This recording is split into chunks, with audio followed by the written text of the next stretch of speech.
Hello बच्चों, welcome to my channel. बच्चों, आपका चैप्टर 1 कंप्लीट हो चुका है और उसके सभी वीडियोस चैनल पर अपलोड हो चुके हैं। चलिए बच्चों, आज स्टार्ट करते हैं चैप्टर नंबर 2, जिसकी फर्स्ट एक्सरसाइज 2.1। एक्सरसाइज 2.1 का फर्स्ट क्वेश्चन देखिए बच्चों। Find the degree of the following polynomial. देखो डिग्री क्या होती है, ये देखिए आपको पॉलिनोमियल गिवन है 2x² - 5x + 3। डिग्री होती है किसी भी पॉलिनोमियल की हाईएस्ट पावर। तो अभी आप देखिए इसमें हाईएस्ट पावर कहाँ पर दी हुई है आपको।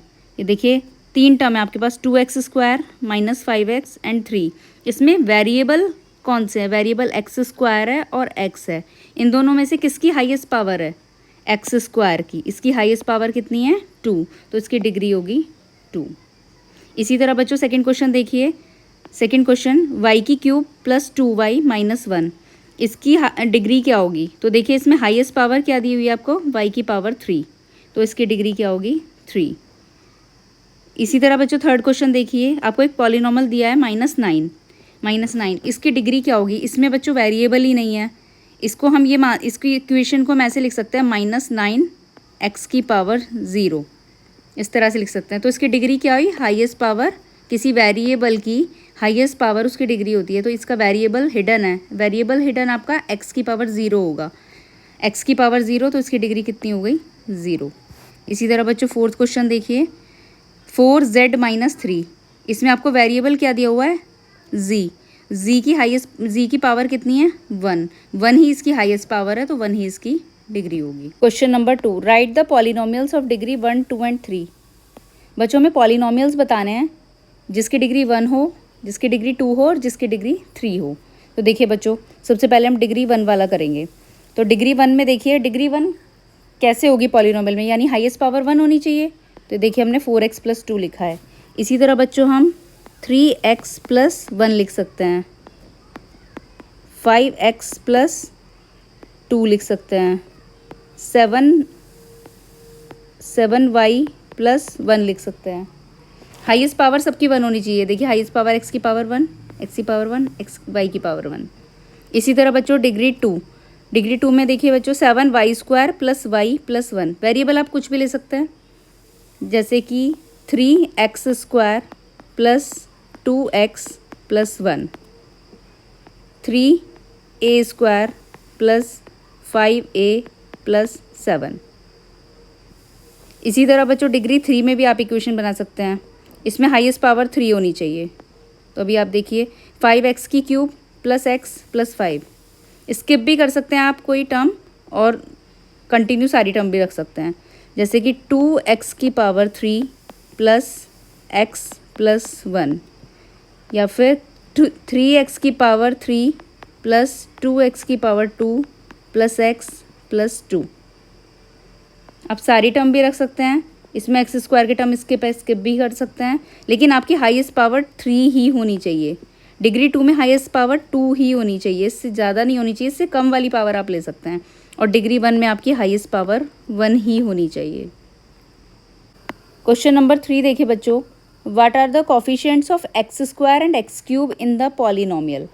अब देखिए बच्चों, आपको एक ये पॉलिनोमियल गिवन है, इसमें आपको x² और x³ के कोफिशिएंट्स बताने हैं आपको।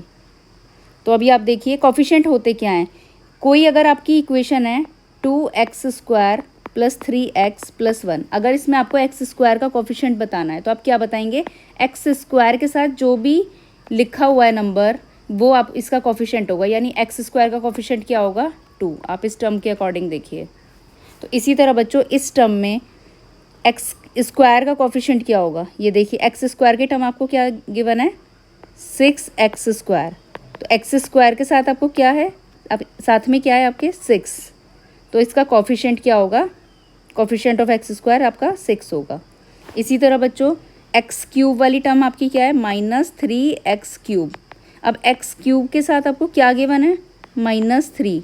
तो इसका मतलब x³ का कोफिशिएंट क्या होगा? -3। Question number 4, what is the coefficient of z in the polynomial 4z³ + 5z² - 11। तो आप देखिए बच्चों, आपको एक पॉलिनोमियल गिवन है 4z³ + 5z² माइनस 11। तो आप देखिए इसमें आपको z का कॉफिशिएंट बताना है, तो आपको z क्यूब गिवन है, z स्क्वायर गिवन है, लेकिन z तो गिवन है ही नहीं इक्वेशन में। तो आप देखिए इसमें z कहाँ पर होगा और हिडन होगा। तो आप देखिए इक्वेशन आपकी बन जाएगी 4z cube plus 5z square plus 0z minus 11। ये आपकी z की टर्म हिडन होगी, तो इसमें हम लिख देंगे आपका कॉफिशिएंट ऑफ z जो होगा वो होगा 0। z के साथ आपका क्या गिवन है, 0। Question number 5, what is the constant term of the polynomial 9x cube plus 5x square minus 8x minus 10। तो देखिए बच्चों आपको एक पॉलिनोमियल गिवन है और इसमें आपको कांस्टेंट टर्म बतानी है। कांस्टेंट टर्म होती क्या है? कांस्टेंट टर्म होती है जिसमें कोई भी वेरिएबल ना हो। अब ये आपको एक इक्वेशन गिवन है, तो इसमें यहाँ भी आपका वेरिएबल एक्स क्यूब है, यहाँ भी आपका एक्स स्क्वायर वेरिएबल है और यहाँ पर भी आपका वेरिएबल एक्स है, लेकिन यहाँ पर कोई वेरिएबल नहीं है। तो जहाँ पर वेरिएबल नहीं होता वो कांस्टेंट टर्म होती है। तो इसकी कांस्टेंट टर्म होगी -10। सपोज आपको एक इक्वेशन दी है 3x square plus 5x plus 7। तो आपकी इसमें कांस्टेंट टर्म क्या होगी? यहाँ भी आपका वेरिएबल है, यहाँ भी आपका वेरिएबल है, लेकिन इस टर्म में आपका वेरिएबल नहीं है, तो ये आपकी होगी कांस्टेंट टर्म।